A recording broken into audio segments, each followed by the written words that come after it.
Paulo, prisioneiro de Jesus Cristo, e o irmão Timóteo, ao amado Filemão, nosso cooperador, e à nossa irmã Áfia, e a Arquipo, nosso companheiro, e à igreja que está em sua casa. Graça a vós e paz da parte de Deus, nosso Pai, e do Senhor Jesus Cristo. Graças dou ao meu Deus, lembrando-me sempre de ti nas minhas orações.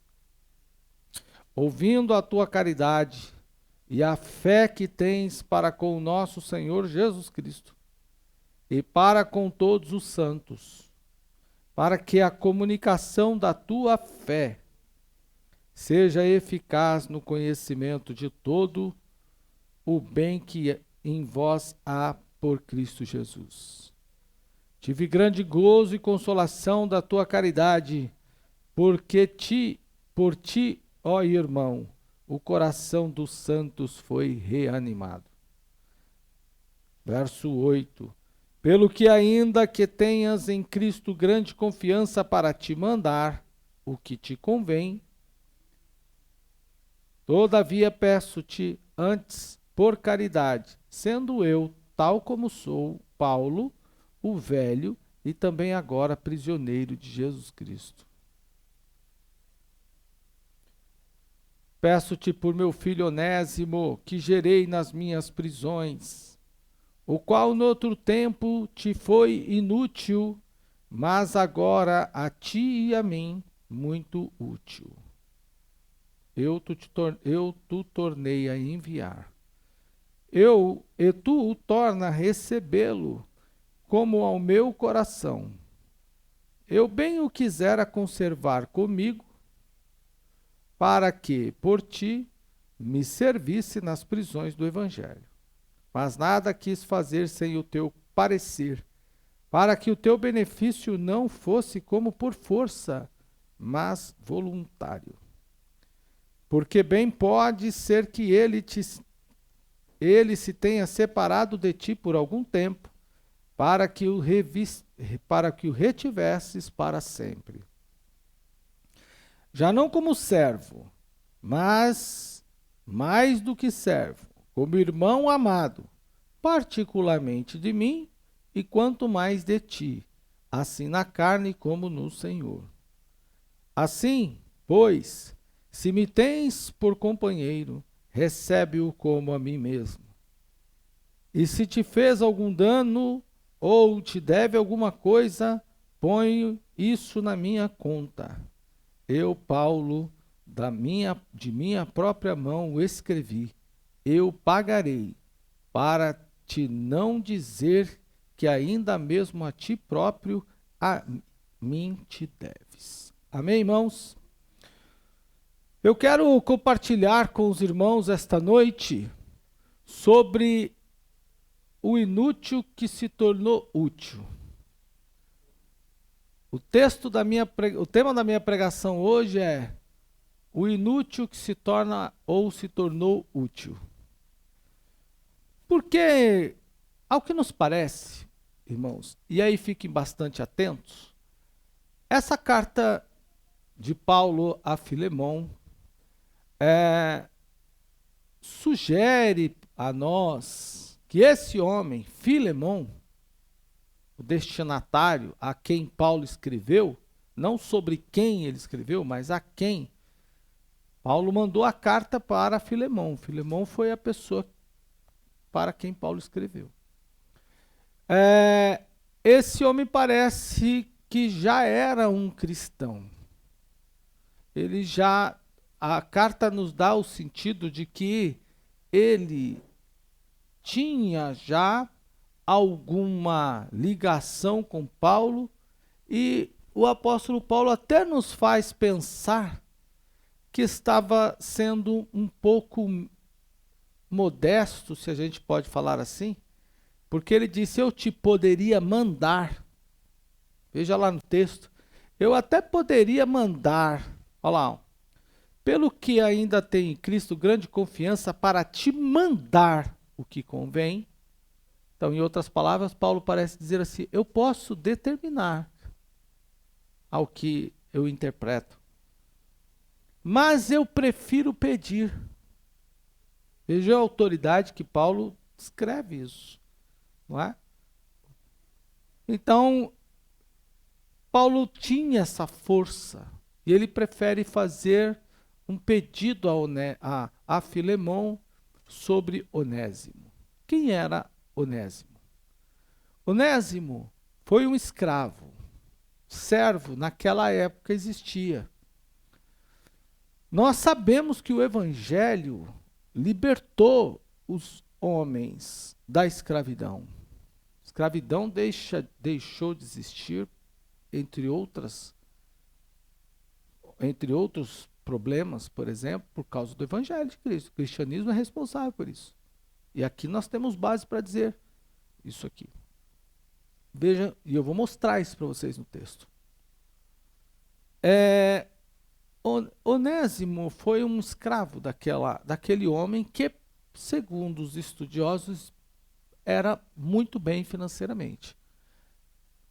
E não sabemos se Onésimo fugiu ou se Paulo pediu para que ele fosse fazer alguma coisa com algum dinheiro e ele não voltou, ou demorou para voltar. Não sabemos isso. O certo é que Paulo, esse homem, saiu da casa, esse escravo chamado Onésimo, saiu da casa de Filemão e não voltou.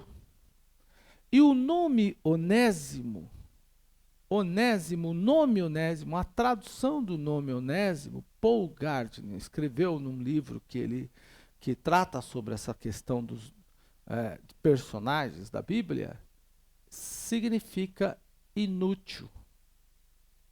O nome dele, a tradução do nome, segundo Paul Gardner, é inútil. Daí porque Paulo escreve no texto: outrora Onésimo te foi inútil. E, na verdade, a ideia de um escravo, muitas vezes, era essa. O que servia um escravo? Servia para que, enquanto ele desse algum tipo de lucro, ele tinha algum valor, né? Se ele não tivesse mais, ele não tinha. Não desse mais, ele não tinha valor. Então, Paulo escreveu: olha, Filemão, esse sujeito que fugiu aí da sua casa, fugiu do nosso pensamento, lendo aqui o texto, né? Porque Paulo está devolvendo ele. E aqueles que são contrários a Cristo dizem que o Evangelho de Cristo valoriza, legitima a escravidão, porque Paulo devolveu um fugitivo ao seu senhor, que nesse caso, ao senhor que foi Filemão. Então alguém diz assim: o Evangelho de Cristo precisa ser destruído porque ele legaliza, valida a escravidão. Não é verdade, vou mostrar para vocês que não.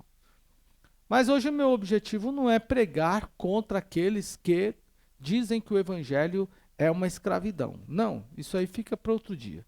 Mas vou pregar esta noite como Deus transforma o inútil em útil.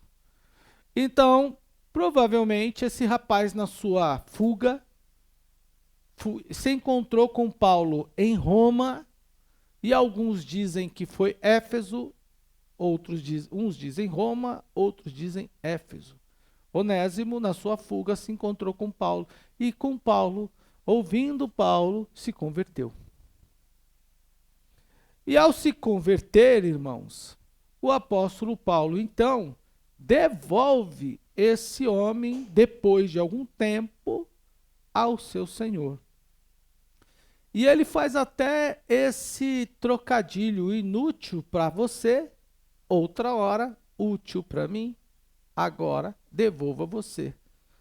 Então, o que acontece? Por que inútil? Inútil no nome, porque o nome já significava inútil, como eu disse, mas também na função, principalmente pelo fato de ter fugido. pelo fato de ter se desviado da rota ou qualquer coisa que desse essa conotação. Então, nesse sentido, eu penso na inutilidade do nome e na inutilidade da função.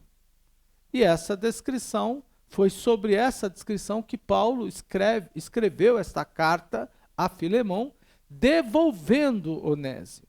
Vocês estão me entendendo? Digam amém. E aí, Paulo deixa essa ideia no versículo 18. Vejam só o versículo 18. Ele diz assim, ó: E ao que parece ainda, Onésimo deve ter dado algum prejuízo financeiro. Pode ser, porque o versículo 18 Paulo diz: e se te fez alguma coisa, se algum dano te causou, põe na minha conta. Irmão, toda pessoa que é um discipulador tem que ter crédito, né? É ou não é? Porque você tem que colocar na conta o de fulano, coloca na conta de ciclano, coloca na minha conta o fulano, coloca na minha conta de ciclano, coloca na minha conta de Beltrano. Veja o samaritano. Se o tratamento do rapaz ficar muito mais caro do que esse dinheiro, põe na conta que eu pago quando eu voltar. Não é? Paulo diz aqui, olha, se o rapaz aí te deu prejuízo, põe na minha conta. Ser evangelizador, discipulador, irmão, é ter que, de fato, abrir mão, não é? E financiar, né? As pessoas nesse sentido, né? Ser um fiador, né? Daqueles que querem se recuperar. Muitas vezes as pessoas que querem se recuperar encontram dificuldades. E aí tem que ter um fiador. E esse fiador nem sempre está no meio da igreja, é o discipulador. Não é? Então é preciso a gente ter esse pensamento. Nós recebemos pessoas na igreja que hoje são crentes ativos na igreja, não é? Atuam bastante na igreja, mas que nos seus primeiros anos na igreja foram sobre o crédito de quem estava discipulando. Não é? Sobre o crédito de quem estava discipulando ele. Me lembro que uma vez recebi uma pessoa e logo na semana, ela nem era cristã, ela nem tinha aceitado Jesus, a gente não tinha cantor na igreja naquele período, e aí me apresentaram essa pessoa, e eu falei, bom, levaram até um evento, um culto que a gente estava fazendo, era um culto de evangelização, e aí falaram, a pessoa que me apresentou falou, essa pessoa aqui canta muito bem, pastor Marcos, e ela está passando por uma fase de depressão, muito deprimida, e ela quer vir para a igreja e gosta muito de cantar. Aí então disse, então, você gosta de cantar? Gosto. Então no dia seguinte, participe do ensaio conosco lá na igreja. E quando eu coloquei na época, garota para cantar, no grupo da igreja, de música, no grupo da igreja, desculpe a palavra, foi uma confusão terrível, não é? Porque vem aquele, mas como o senhor faz isso? O senhor quebra todas essas... mas espera aí. Calma, se Jesus não salvar ela, vocês podem nos cobrar depois. Mas Jesus salvou. Jesus salvou e ela ficou crente, trabalhou conosco muitos anos e deixou muitos frutos aqui. Então, Onésimo, graças a Deus, se encontrou com Paulo e Paulo falou, olha, coloca na minha conta. Coloca na minha conta. Eu tenho crédito com você, afinal de contas eu ganhei você também. Não é? É mais ou menos essa ideia. Afinal de contas eu também ganhei, eu também gerei você. Então, do mesmo jeito que gerei você, estou gerando o outro. E agora preciso que você me atenda aí. E aí, Paulo, então, devolve Onésimo. Na carta ele tenta devolver Onésimo. E Onésimo passa por uma transformação. A transformação foi nítida no texto para todos. Paulo deixa claro. Ele passa do negativo para o positivo, do inútil para útil. Ele passa desse conceito de inútil para útil imediatamente. Mas, nesse nessa carta, Paulo trabalha a recepção e demonstra algumas coisas. Por quê? Porque Onésimo precisava, entre outras coisas, Filemão precisava, entre outras coisas, perdoar Onésimo. O que não é fácil. Perdoar. Mas Filemão não só precisava perdoar Onésimo, precisava também receber Onésimo. E receber o Onésimo foi uma questão super interessante. Por quê? Em primeiro lugar, a gente tem que perceber que o próprio texto diz que Paulo não está falando com uma pessoa, no caso de Filemão, está falando com uma pessoa que é leiga. Vamos ao início do texto, vamos examinar o texto aqui. Vamos examinar, abra sua Bíblia aí. Paulo, prisioneiro de Jesus Cristo, e o irmão Timóteo, ao amado Filemão, nosso cooperador. Então não era uma pessoa qualquer, era um cooperador. Alguém que sabia como funciona o processo de evangelização e discipulado. Segundo, e a nossa irmã Áfia e a Arquipo, nosso companheiro, e a igreja que está em sua casa. Então tinha uma igreja na casa de Filemão. A casa de Filemão era uma base de evangelização. Então Paulo não estava falando com qualquer pessoa. Estava falando com alguém que tinha na sua casa uma igreja. Naquela época não tinha templos iguais a esse.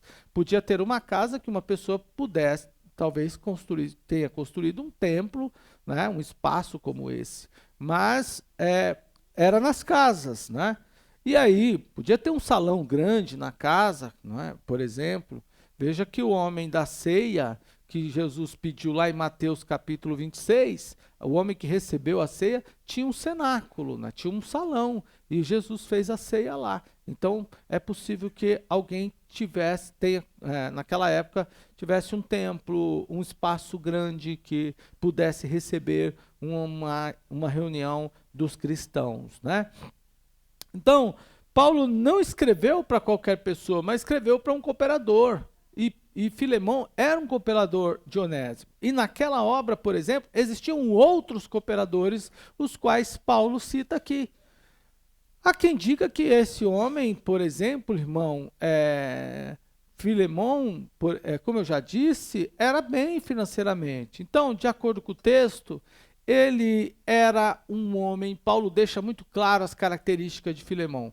Nós lemos aqui nessa passagem algumas marcas que vocês precisam prestar atenção. Veja alguns textos, algumas palavras que descrevem a relação ou que dão um caráter, que demonstram, por exemplo, quem era Filemão.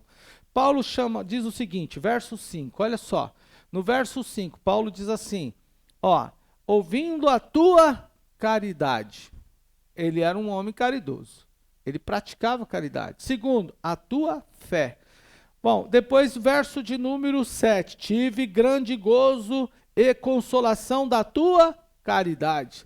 Olha como Paulo vai descrevendo a vida de Filemão. Então ele era um homem que praticava caridade.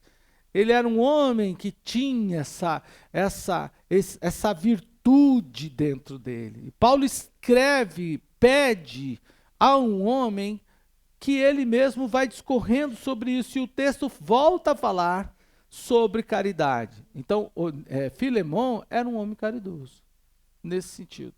Era um homem cheio de caridade, de prática de caridade, não é? Que fazia esse gesto às pessoas com quem ele convivia. E Paulo está pedindo exatamente aquilo que ele sabia dar. Não, seja caridoso com esse homem, inclusive generoso. Segundo ponto, não é? Agora, irmãos, aí de acordo com o texto, como eu já falei, então devemos perceber essa linguagem, não é? Por exemplo, ele não era só de palavras, Filemão não era só um homem de palavras, era um homem também de obras. O próprio texto diz aqui, nesse sentido. Então, em linhas gerais, Paulo descreve, né, Filemão como um fugitivo, inútil, possível causador de danos, mas escreve e devolve para Filemon, um homem rico, senhor, cheio de caridade, e que tinha o poder, inclusive, de receber esse homem de volta. E aí vem a questão. O que eu quero compartilhar com vocês, e vamos dedicar esses minutos que nos restam a esses assuntos que aqui eu coloco para a gente pensar. Primeiro deles que penso com vocês é o seguinte: vamos fazer hoje aqui um reexame das nossas relações. O que é isso, pastor? Vamos fazer um exame do nosso relacionamento, dos nossos relacionamentos. Ontem, aqui no templo, me reuni com um grupo de homens que participou conosco, que foi uma bênção, e tínhamos aqui convidados, alguns que são esposos, maridos de mulheres não crentes, que foi o nosso objetivo, conseguimos ter aqui alguns, não é? Isso foi muito bom. Tivemos a visita de 4 homens não crentes, esposos das nossas irmãs, aqui na igreja. Isso foi uma bênção. E uma das coisas, o tema que discutimos ontem, conversamos sobre 3 assuntos. Primeiro, a nossa relação com Deus, por meio da fé. Segundo, a nossa relação com a família. Terceiro, a nossa relação com o trabalho. Discutimos e eles participaram, conversamos. Depois fechamos com uma palavra e oramos, cantamos um hino e, é claro, comemos. Mas, dentro dessa linha, nós tratamos sobre como a nossa relação deve ser. E hoje aqui vamos fazer um reexame, vamos examinar as nossas relações. A nossa relação com Deus, a nossa relação com os nossos irmãos, a nossa relação com aqueles que estão, se recuperando na fé, como é o caso de Onésimo, está dentro do contexto. E eu quero dizer aos irmãos que essa mensagem eu ia pregar semana passada. E não preguei semana passada. Aproveitei o irmão Julián que estava aqui. Não é? Então, trouxe para hoje. Muito bem. E aí, o que vamos pensar inicialmente, irmão? Vamos olhar a condição de Onésimo. Primeiro, era um escravo fugitivo. Fugitivo, nós estamos imaginando, pelo que Paulo escreveu. Não é? Eu já disse que ele era inútil. Não é? A primeira característica que nós vemos em Onésimo é que ele era inútil. Ok, mas ele era um escravo fugitivo.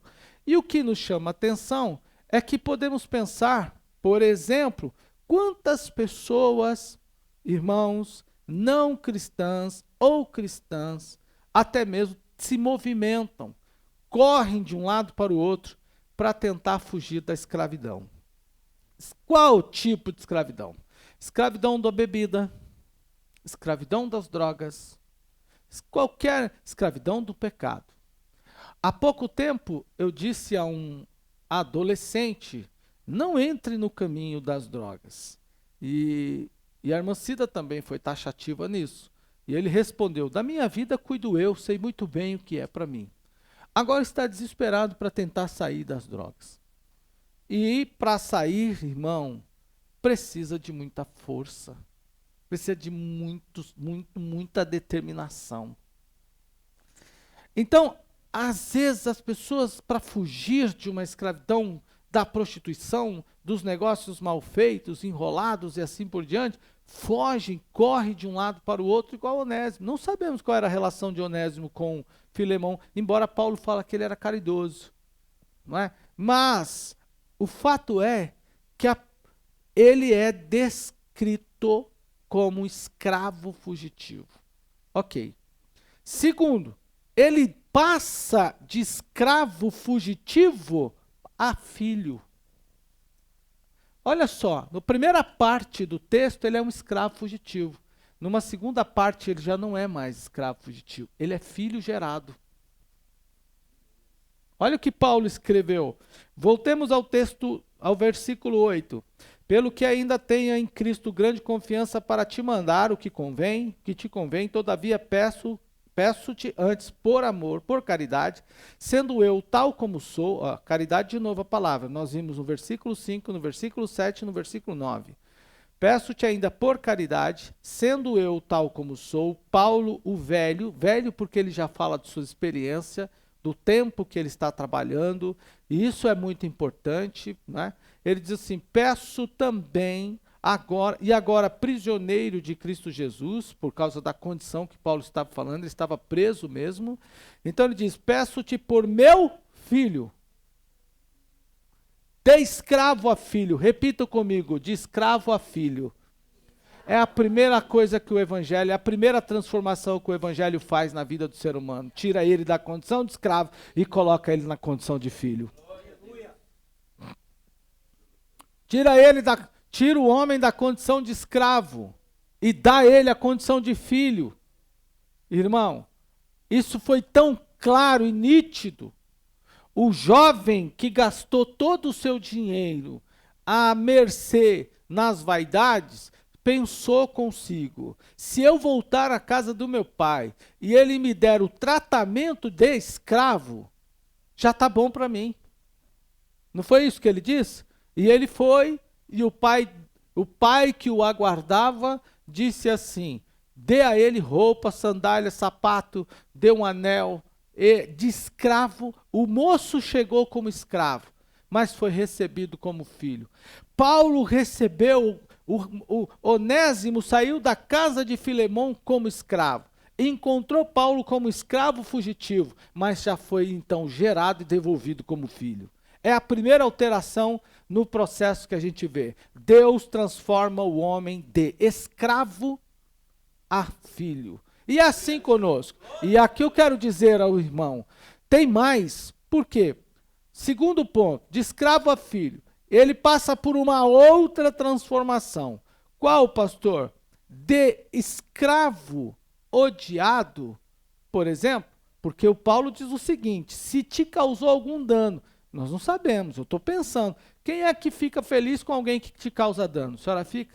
A senhora está lá costurando todas aquelas almofadas, aquelas coisas, de repente alguém né? A pessoa que contrata a senhora sempre é muito responsável, mas que a senhora imagine que não fosse sempre essa pessoa, nem estou dizendo que seja ela, mas então a senhora toma lá um golpe. Como é que a senhora fica? Não é? Como é que você fica? Como é que o irmão que passou por todas essas aflições? Então, você vai amar essa pessoa? É difícil.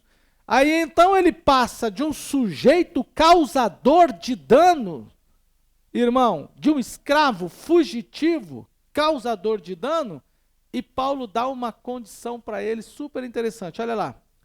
Ele diz o seguinte, peço-te por Onésimo meu filho, verso 11, no qual no outro tempo te foi inútil, mas agora a mim e a ti é útil, muito útil, que eu te tornei a enviar, torna a recebê-lo como meu coração. E ele diz mais aqui, verso 16, mas não como servo. Olha lá, não como servo. Verso 16, não é para você recebê-lo como servo, mas antes, mais do que servo, como irmão amado, membro da família.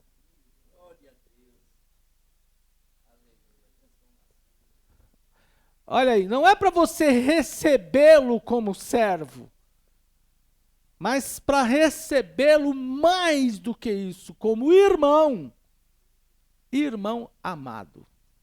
Quando chega o teu irmão, dependendo, né, de quanto tempo você o vê, que faz que você não vê, como é que você recebe? Ah? É como irmão amado. O que Paulo estava querendo com Onésimo, que Filemão agisse, de que maneira Paulo queria que Filemão agisse com Onésimo, não mantenha esse rapaz lá na casa dos escravos. Ele é salvo. A escravidão fica para fora disso. Agora ele é teu irmão. Aí alguém diz o seguinte, aí eu retomo aquilo que eu disse, que as pessoas falam que o evangelho valida a, a, a escravidão. Olha, você está vendo aqui que Paulo está abolindo, está militando pela libertação de um escravo muito antes de alguém acenar em qualquer país mais recente a lei áurea, que é a libertação do escravo. O evangelho liberta. E não é só para você receber a pessoa como um escravo, não. Nem como filho que eu gerei, porque é filho de Paulo, não é meu. Olha como Paulo é esperto, usado por Deus. Eu vou receber o filho do Antônio, não é meu filho. Eu vou receber o filho da irmã Rosana, mas não é meu filho. Mas Paulo está dizendo, não é para você recebê-lo nem como escravo, nem como meu filho, mas é para receber como teu irmão. Agora, partindo do princípio que Paulo diz, eu gerei Onésimo e eu gerei Filemão, então eu sou pai de vocês dois. Então traz ele para a família, coloca ele no banquete, coloca ele na festa, faz ele participar com você, conversa com ele. Ah, mas o Onésimo deu prejuízo, ok, põe na conta do pai. É mais ou menos isso que Paulo está dizendo. Já não como servo, antes, mais do que servo, como irmão amado, particularmente de mim e muito mais de ti. Ele é meu irmão e muito mais teu irmão. Se é para receber como meu irmão, recebe muito mais como teu irmão. E ele diz mais ainda, assim como na carne. Olha como Paulo agora muda até as instâncias. Ele coloca em duas instâncias. Olha lá, quanto mais de ti na carne, aqui ele traz para proximidade física, relacional. É como se Paulo estivesse dizendo assim, adota ele como teu irmão mesmo. Quem tem irmão adotivo tem mais ou menos essa impressão. É disso que Paulo está dizendo. Traz ele para ser seu irmão, adota ele. Ele era teu escravo, dormia lá longe, dormia lá na senzala, seja lá onde for, agora não mais. Coloca dentro de casa. Dê o seu nome para ele. Trate-o como seu irmão. Olha como o evangelho provoca reações. Eu fico pensando em Onésimo, em Filemão recebendo esta carta. Se você fosse Filemão, como você receberia? Como você receberia? E ele diz ainda mais. Esse ponto nos remete, irmão, a como as pessoas passam a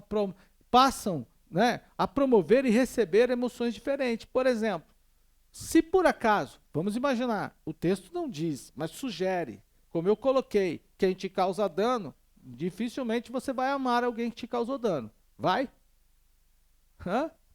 Quem te causou dano? Dificilmente você vai amar.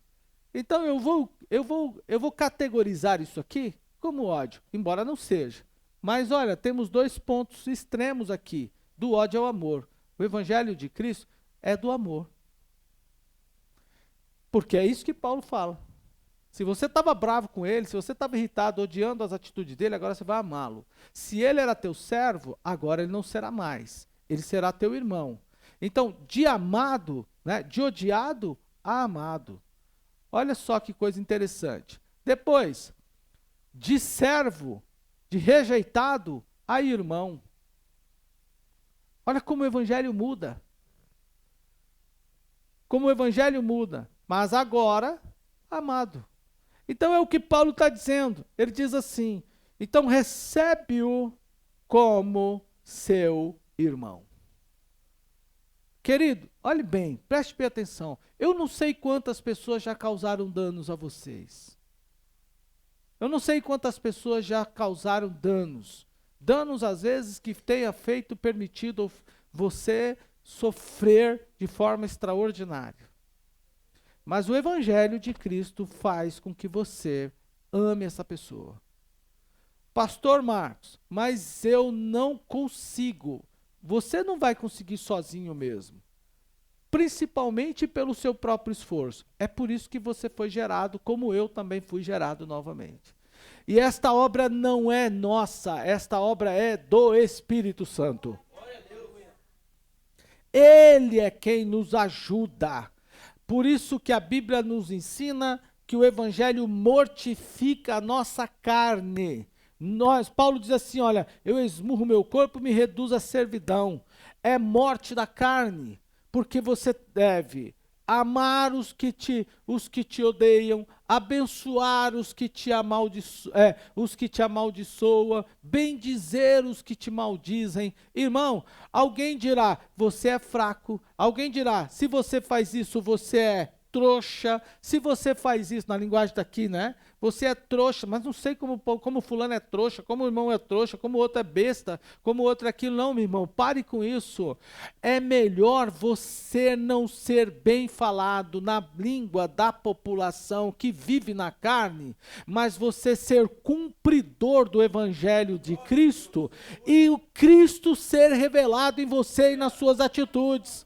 Então, esta noite, o que eu quero dizer aos amados irmãos é exatamente isso. O inútil passa a ser útil. O imprestável, quando conhece a Jesus, passa a prestar. O perdido, por isso que a Bíblia traz essas oposições. O inútil que passa a ser útil, o perdido que passa a ser achado, o morto que passa a ser vivo, porque esse é o poder do Evangelho. O escravo que se torna irmão, esse é o poder do Evangelho. O Evangelho transforma o ser humano. Você pode dar glória a Deus? Não duvide do Evangelho, creia nele, irmão. Ah, pastor, mas aquela pessoa está tão distante, o outro está tão longe, o outro está fazendo tão mal, o outro está praticando tantas coisas ruins, o outro está causando tantos danos. Ele pode ter deixado o Evangelho, pode nunca ter conhecido o Evangelho, mas é nosso dever crer, pregar e orar que Deus vai transformar essa pessoa, que o Evangelho vai chegar até ele novamente, ou que vai chegar pela primeira vez, e então ele será transformado para a glória de Deus. Esse é o poder do Evangelho. Você crê nisso? Diga glória ao Senhor. Não duvide do Evangelho. O Evangelho muda o homem, ele é pleno. A palavra de Deus é plena, absoluta, inquestionável. Glória ao nome do Senhor. E ela transforma o homem, ela ressuscita o homem. Acho que é melhor você abaixar um pouquinho, que eu tenho muito retorno aqui. Então, esse é o poder do Evangelho. Onésimo encontrou Paulo e mudou de vida. Eu encontrei Jesus e mudei de vida. Não porque eu quis mudar, mas porque o Evangelho mudou. O Evangelho provoca, ele nos encurrala, irmão. É como se colocasse a gente na parede e dissesse o seguinte: essa atitude está errada. Aí você diz assim, mas eu vou permanecer nela. E aí o Evangelho diz o seguinte: eu vou quebrar o seu coração de pedra. E ele bate daqui, bate dali, bate da colar, até que quebra. Aí você perdoa, reconcilia, aí você volta até ter amizade com aquela pessoa com quem você não queria ter mais. Aí então alguém diz o seguinte: mas por que você mudou desse jeito? Como você não dizia que aquela pessoa não servia mais para você, não podia ser mais seu amigo? Aí você dirá assim: eu disse de verdade, mas o Evangelho mudou a minha vida. Glória a Deus, é o Evangelho. E nesta noite, o que estou pregando a vocês, creiam no poder do Evangelho. Seu esposo, irmã, que não é crente, pode se converter a qualquer momento. E ele crendo em Jesus, entregando a vida para Jesus, se ele um dia te saudar com a paz do Senhor, se entrar no templo louvando o nome do Senhor, você glorifique o nome de Jesus. Mas pastor, e se no outro dia ele desandar de novo? Continue crendo no poder do Evangelho. Aleluia! Continue crendo no poder do Evangelho, não duvide, porque uma pessoa para fugir de uma escravidão é difícil, irmão, não é fácil não. É difícil a pessoa escapar. Para fugir de algo é muito difícil. Não é fácil a pessoa sair de um vício. Não é fácil a pessoa sair das drogas, como eu comecei a minha pregação. Não é fácil sair da prostituição, eu que o diga. Não é fácil sair de onde eu saí. Estava inserido num contexto, de uma amizade, em um sistema, e assim por diante. Não é fácil sair. Demora às vezes. A gente luta. Entre a nossa ida e volta à igreja, tem idas e voltas. Entre as nossas recaídas, tem idas e voltas. Entre o nosso aceitar Jesus, se firmar com Jesus, cair de novo, tem idas e voltas. Mas graças a